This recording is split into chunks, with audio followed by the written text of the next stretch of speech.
पश्चिम Asia में जारी तनाव बेहद खतरनाक मोड़ पर पहुंचता दिख रहा है। दुनिया की सबसे अहम समुद्री लाइफलाइन माने जाने वाले स्ट्रेट ऑफ हॉर्मुज पर अमेरिकी राष्ट्रपति डोनाल्ड ट्रंप के नए ऐलान ने पश्चिम एशिया में भड़क रही युद्ध की आग में घी का काम किया है और इस पूरे संकट को और गंभीर बना दिया है। अमेरिकी राष्ट्रपति डोनाल्ड ट्रंप ने ट्रुथ सोशल पर स्ट्रेट ऑफ हॉर्मुज को लेकर बड़ा बयान दिया है, जिससे ईरान भड़क गया है। ट्रंप ने कहा, हॉर्मुज स्ट्रेट खुला है और खुला रहेगा, ईरान रहे या ना रहे।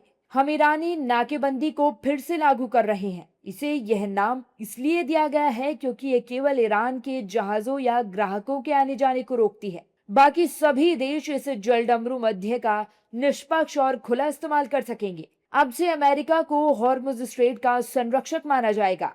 साथ ही निष्पक्षता के नाते दुनिया के इस बेहद संवेदनशील इलाके में सुरक्षा और हिफाजत का काम करने के लिए होने वाले आवश्यक खर्चों की भरपाई के तौर पर यहां से गुजरने वाले सभी कार्गो पर 20% की दर से शुल्क लिया जाएगा।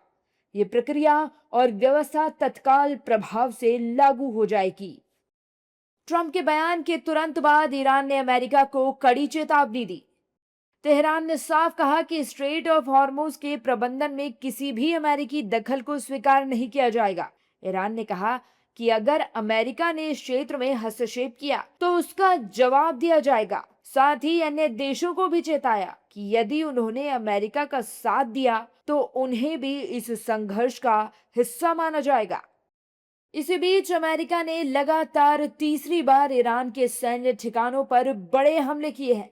अमेरिकी सेंट्रल कमांड के मुताबिक रविवार को मिसाइल ठिकानों, ड्रोन बेस, नौसैनिक अड्डों और संचार केंद्रों सहित करीब 140 सैन्य ठिकानों को निशाना बनाया गया।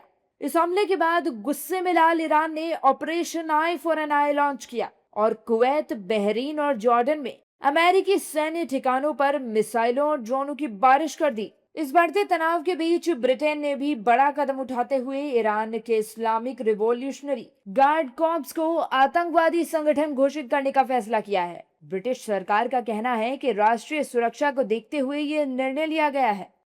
वहीं दूसरी ओर मीडिया रिपोर्ट्स के मुताबिक डूम्सडे प्लेन के नाम से मशहूर रूस का विशेष TU-21-4PU airborne command aircraft Tehran पहुंचा है। रक्षा विशेषज्ञ इसे रूस की ओर से ईरान के लिए एक अहम रणनीतिक संदेश मान रहे हैं। पश्चिम एशिया में गंभीर होता संघर्ष अब भारत समेत पूरी दुनिया की चिंता बढ़ा रहा है। फिलहाल दुनिया की नजर इस पूरे घटनाक्रम पर टिकी है। सबसे बड़ा सवाल यही है कि क्या ये तनाव कूटनीति के जरिए थमेगा या फिर हालात दुनिया को तीसरे विश्व युद्ध की ओर धकेल देंगे।